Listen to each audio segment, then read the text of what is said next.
Thank you, Mr. President. I am here to speak on behalf of my good friend Gina McCarthy and her nomination to head the Environmental Protection Agency. But before I do so, I'd like to raise an issue that I raised during a hearing of the Armed Services Committee. I have come directly from that hearing, and I am here really to express my deep dissatisfaction, in fact, my outrage at a form of military assistance that will literally waste a total of more than $1 billion in taxpayer money. In fact, we have just contracted and announced that contract in June for about 30 Russian Mi-17 helicopters that will cost American taxpayers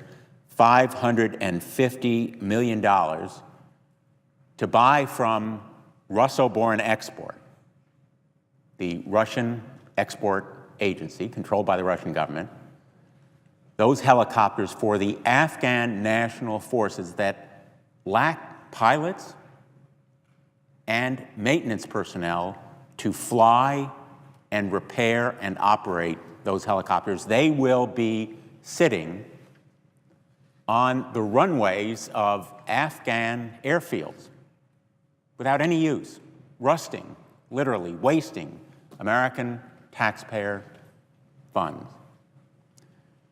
Now, don't believe me when I make these statements. These facts come from the Special Inspector General for Afghanistan, who completed a report recently stating succinctly, clearly, irrefutably that we are wasting $1 billion in taxpayer money buying Russian helicopters for Afghan national forces that very simply cannot use them. In fact, we've committed to that contract before we even have a status of forces agreement with the Afghan government for the period after 2014, when we will be leaving that country, fortunately.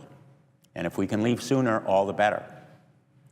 But in the meantime, we are buying equipment from the Russian export agency that is, at the same time, selling arms to Assad in Syria for the murder and slaughter of his own people, making money from those sales to Assad in Syria, and from the government that is harboring and providing refuge to Edward Snowden, who has illegally, I guess I should use the word allegedly illegally, but clearly violating American law in disclosing secrets from our government. Last week, I visited a National Guard helicopter repair facility in Groton, Connecticut, where over 100 technicians, to be precise, 137 technicians, civilian employees at this facility alone, have been furloughed. They are furloughed 11 days. It was originally 22, but it's been reduced to 11. And our helicopter repair functioning in that region, and similarly across the country, has been hampered and impeded because of the sequester and the impact in requiring furloughs.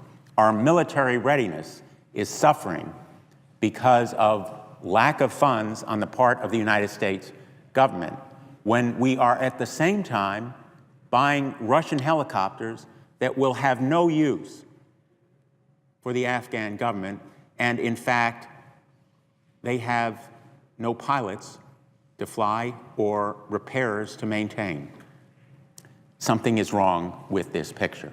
And yet, in the hearing that I have just left, the chairman of the Joint Chiefs of Staff, General Dempsey, maintained to me his view that a waiver should be exercised under the National Defense Authorization Act, providing for the purchase of these Russian helicopters. I respectfully disagree. I strongly disagree.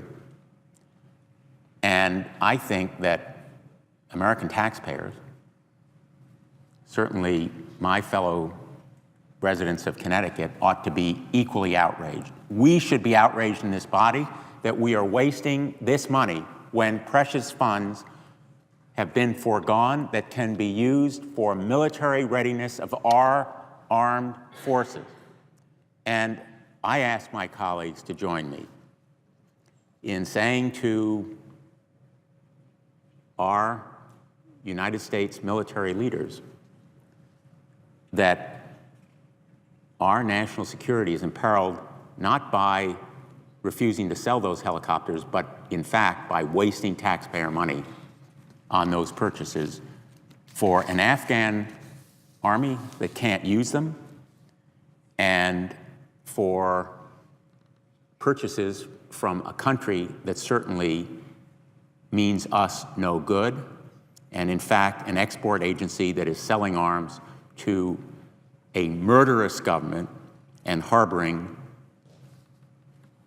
an individual who has violated our laws and endangered our national security. I will not let this matter rest. I will not let this issue go. I intend to pursue it. I ask my colleagues to join me in making sure that we stop these sales. In fact, Senator Ayotte and I have a bill which is called No Contracting with the Enemy, to expand very useful contracting tools that now apply in Afghanistan, where we have found our aid and assistance finding its way to enemy hands. And I can't think of a more blatant example of contracting with the enemy than handing over our taxpayer money to a company that is at the very same time selling S-300 air defense systems to the Syrian government for use against its own people, and violating international sanctions by helping Iran with that missile equipment.